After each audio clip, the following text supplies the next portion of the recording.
To change table alignment in Microsoft Word on Samsung Galaxy Z Flip 5, open Microsoft 365, swipe up home screen to access the app screen, and then find Microsoft 365. Next, select your Word document, for example this document.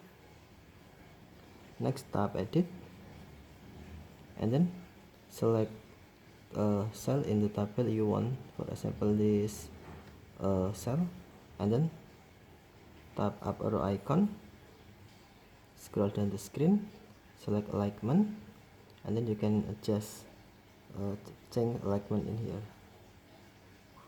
or you can block cell you want, and then tap up arrow icon, and then select alignment,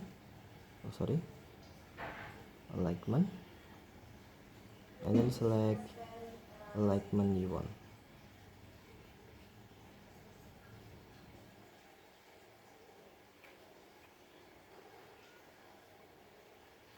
Okay, thank you for watching. Have a nice day.